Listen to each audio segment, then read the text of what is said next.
All right, Google penalty recovery time. One of the more popular questions that we get is, how long does it take to recover from a Google penalty? Before we dive into that, I first want to talk about the difference between a Google penalty and an algorithm update. A Google penalty is a manual actions penalty is when you get a notification within Search Console, or you get emailed because your Search Console is connected to your email, and you get notified of a manual action penalty. Let's say you've built low quality backlinks and Google finds those deceptive. They have hit you with a manual actions penalty. That is one component of a Google penalty. The one that I'm really going to hit on during this video is when you've been negatively impacted by a core algorithm update. And that is what I'm going to focus on for the how long it takes to recover. When I say Google penalty, I'm actually going to be talking about a core algorithm update, so I just want to clarify that. What is a core algorithm update? It is when Google runs a core update to its algorithm. This only happens about 2 to 3 times per year. When this happens, sites can be negatively impacted, they can be positively impacted. So a lot of people think they're hit with a Google penalty when in reality it's a core algorithm update.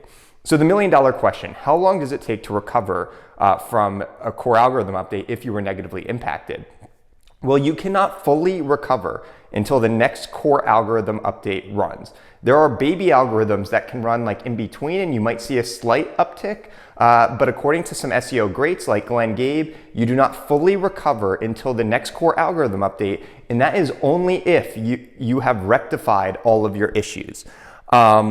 So what is the reason for the drop? If you go through your website and you have thin content, let's say you have 400 pages on your site and 350 of those pages are blog posts and all of the content is 200 words or less.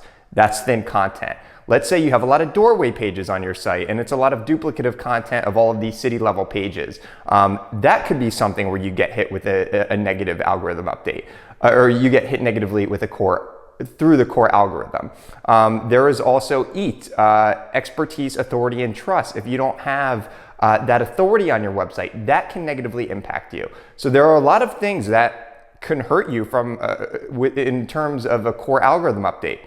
What I find crazy is that Google does not tell you what the issue is. You have to discover this. And so if you are not an SEO expert, that is why I recommend reaching out to somebody that specifically focuses in Google penalty recovery and in core algorithm updates.